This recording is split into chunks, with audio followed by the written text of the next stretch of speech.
Yo, what's good, YouTube, man? It's Gabriel John Fan TV back at you. The video, the content. This video, go smash that like button. The content, this channel. Go and subscribe, man. Look, so Ravens versus Chiefs. Probably one of the bigger games of the weekend, maybe the biggest game of the weekend, right? You know, between two teams that are, struggling to say the least, right? You know, both 1-2 that had Super Bowl aspirations, still have Super Bowl aspirations coming into this season. So let's just talk about it. Now, the injury report, honestly, for the Chiefs, I don't really see many people on here at all. So I think the Chiefs are going to be pretty fairly healthy coming into the game. Xavier Worthy is coming back. He's missed pretty much since he didn't play very much versus the Chargers, so he pretty much missed all three games that the Chiefs played this year. I mean, he didn't play very much versus the Chargers. So for the Ravens, talked about it a little bit yesterday, but Patrick Ricard out, Nandi Madubuike out, Broderick Washington out. A couple of guys that are questionable that I think are going to play, like Travis Jones is going to play. Ronnie Stanley, I think is going to play. Kyle Van Noy, I'm not sure. Hamstring with his age is only about 2 weeks out. Seems kind of fast to me. If he does play, might be limited. Isaiah Likely questionable. Had his first full participation in practice this week on Friday. So great for Isaiah Likely. We could see him out there tomorrow on the field, right? So that's kind of my thoughts on it, right? You know, a couple of guys that will play. If Isaiah Likely does play, I don't think it'll be like a full tilt, full go. But it'd be nice to have him out there regardless. All right, last three games for the Chiefs, right? You know, it's their first three games of the season, so they're 1-2 on the year. Lost to the Chargers 27-21, lost to the Eagles 20-17, and then beat the Giants last week on Sunday Night Football 22-9, right? In a game that wasn't very pretty to watch, if we're being quite honest, for both sides. Now, all right, so I guess talking about the Chiefs defense, right?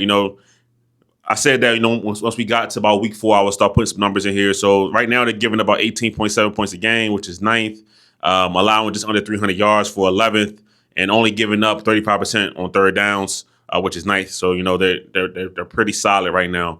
183 passing yards a game for 10th. Now, a lot of that has to do with, they play some teams that kind of ran on them a little bit. Like the Eagles game, I think the Eagles game Hurts only threw for 100 yards, but that's because they didn't really have to throw the football, right? So that kind of lowers that number a little bit, right? So when I think about the Chiefs defense, obviously I think about Chris Jones, I think about their linebackers on the second level, and then I think about Trent McDuffie.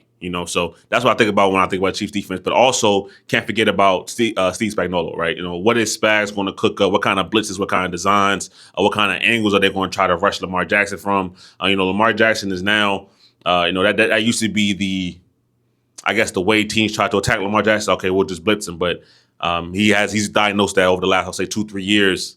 That's not really a way to get at him, right? So we'll see what Spagnuolo tries to do. The Lions put a lot of good things on tape, right?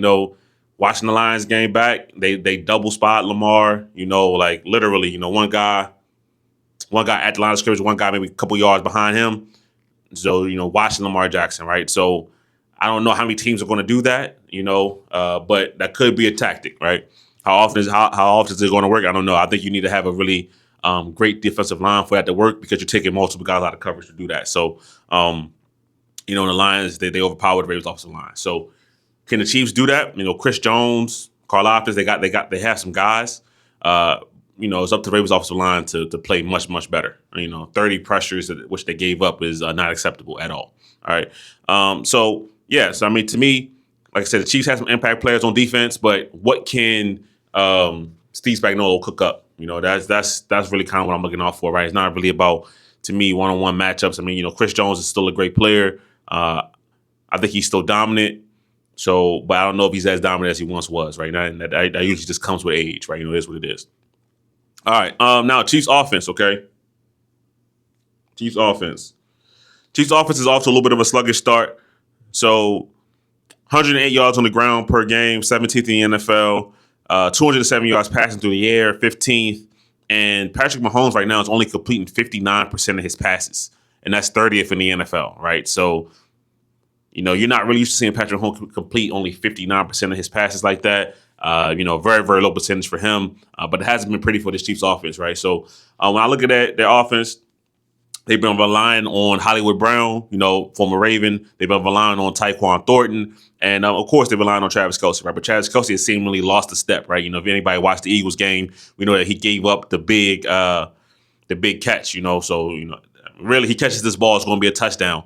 But instead, he drops it right into the hands of the Eagles safety Makuba. He runs it all the way back, 40, 50 yards down the field. That sets up the Eagles to pretty much seal the game, right?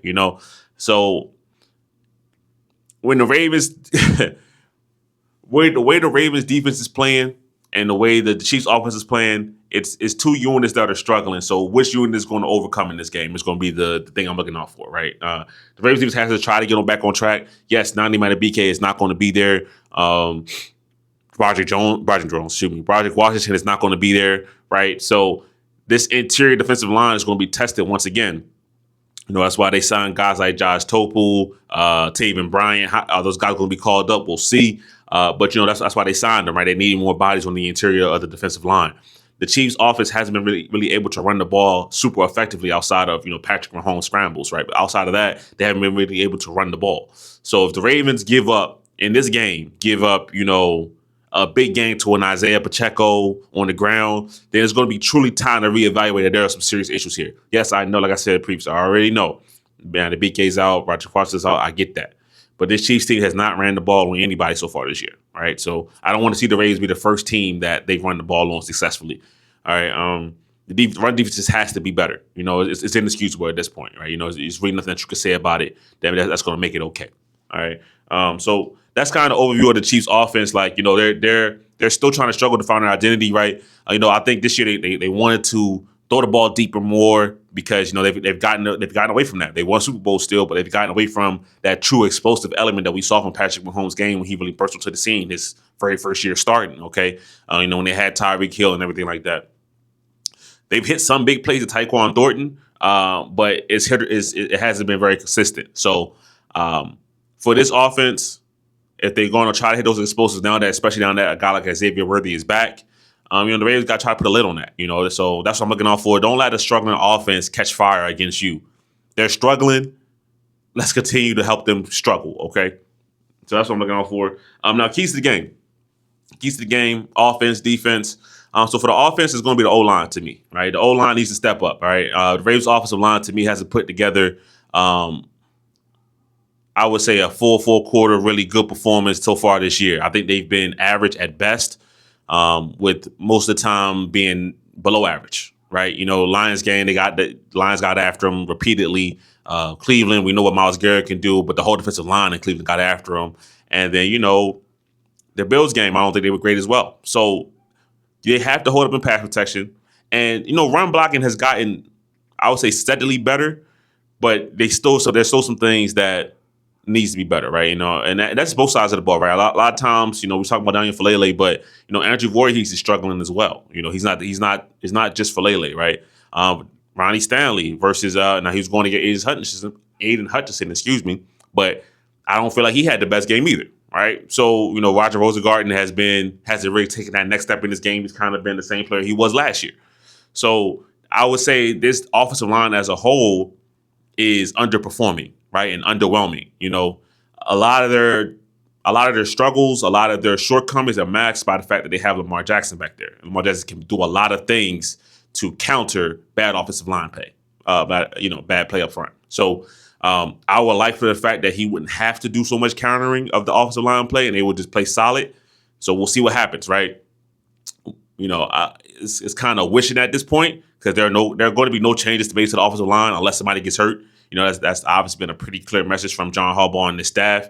This 5 is the 5, and that's it. No more questions about it. So if that's going to be your 5, they need to perform better. Simple as that.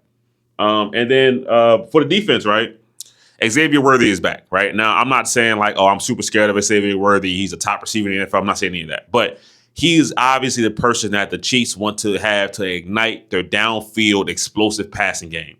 You got to put a cap on that, right? Last year, he scored a touchdown versus the Ravens in the opening game of the year. I think it was either a touch pass or a reverse. It might have been a reverse, right? He showed off that speed, okay?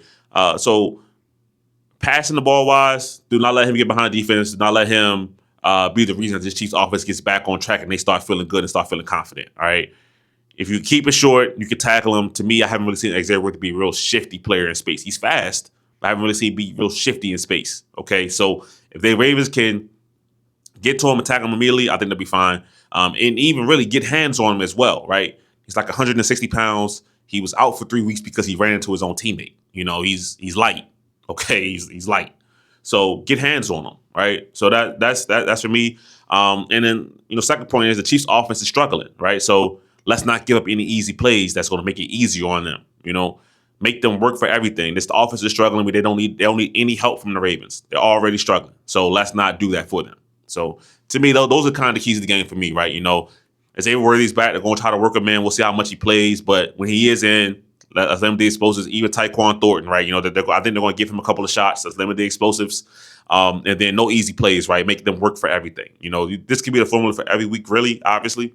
But I think for the Chiefs game, this is particularly what I'm looking out for, right?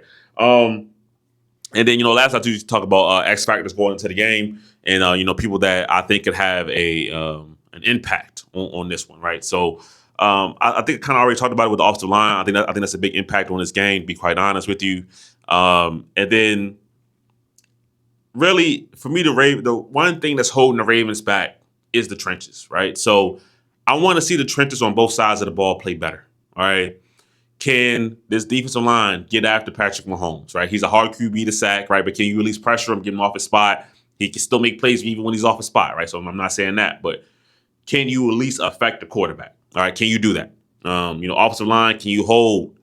Can you give him much access and time to read defense? Can you do that? Because if he has that time, he's going to pick the Chiefs apart. That's what he does to everybody. And then also we got to talk about Todd Monken, right? Todd Monken. I know that we like to, have an explosive pass game. I think Lamar might be first in yards per attempt, but the Ravens need to do a better job with that screen game, right? That wide receiver screen game.